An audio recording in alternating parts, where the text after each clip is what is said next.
As we know, the pandemic has taken its toll on the elderly in Kettleland. Nearly half of the 1,888 South Dakotans who died were long-term care residents. However, the measures to protect those very residents with isolation have also caused both psychological and physical harm. It may not have had to be that way for many elderly people in facilities. In tonight's Kettleland News investigation, Angela Kennecke talks with families who believe their rights as caregivers were violated and the current effort in the legislature to add more transparency to the process. Okay, I love you. Some of the most haunting images of the COVID-19 pandemic portray the plight of the elderly. Social isolation has been shown to lead to an increase in falls, dementia, depression, and death, just to name a few. So she's totally immobile now. She used to walk. She cannot walk. She can't even stand up by herself anymore. And it's really sad. Kathy Roden was allowed to visit her 92-year-old mother, Kathleen, once a week for 20 minutes in the nursing home, as long as they were 6 feet apart and supervised. How hard has this been on the both of you? Well, it's, my mother feels like she's in jail, and she would really like to pass instead of be in this situation. We don't feel like COVID is the thing that's going to take her down. She had COVID and got over it, and she did fine. There is no light at the end of the tunnel. So when do I get back to get into my mom's apartment? When do I get to take her to the doctor? Now, we aren't talking about when do we party with mom? When do we take her to restaurants? When do we take her to the theater? We're not talking about social. We're talking about essential care. Vicki Franzen's 85-year-old mother, Nancy, suffers from dementia and is in assisted living. Prior to the pandemic, Nancy went to all of her mother's doctor's appointments as her health advocate.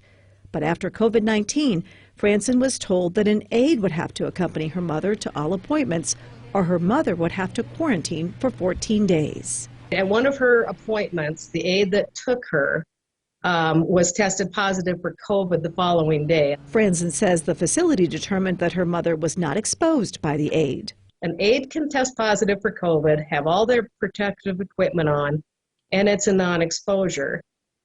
But I can't. It didn't make sense to me. So in other words, you couldn't put on the goggles and the gloves and take her to her appointment instead of the aide? Well, that's, putting all the puzzle pieces together, yes. Only later, Roden and Franzen both learned that their situations may have been different. According to South Dakota's reopening plan from the Department of Health, they could have been requesting essential and compassionate caregiver visits since June.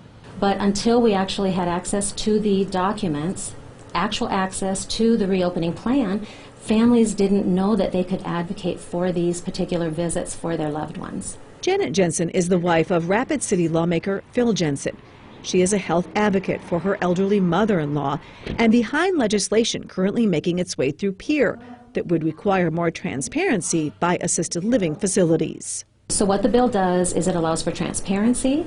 It's a bill about compassion, and it really provides information to the families that the assisted living facilities may be using in order to make decisions to limit or restrict visitation. I had no idea that I kind of had a right to be in there as her essential caregiver, helping her and making decisions.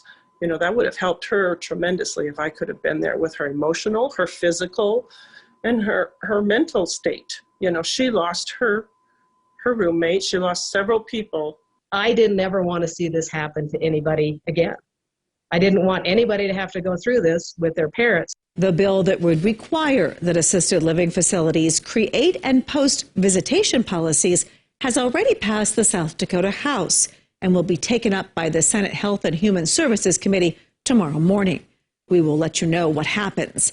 Lobbyists for South Dakota healthcare organizations originally opposed the bill, but they say new amendments to it have eased their concerns. Thanks, Angela. Also in PEER tomorrow, the Senate Appropriations Committee plans to take up Governor Kristi Noem's proposal to change the way civics and history are taught in South Dakota schools. House Bill 1279 would give the Department of Education $900,000 to develop a new K-12 curriculum. The measure has already made it through the South Dakota House, and if it's approved tomorrow, it will go to the full Senate.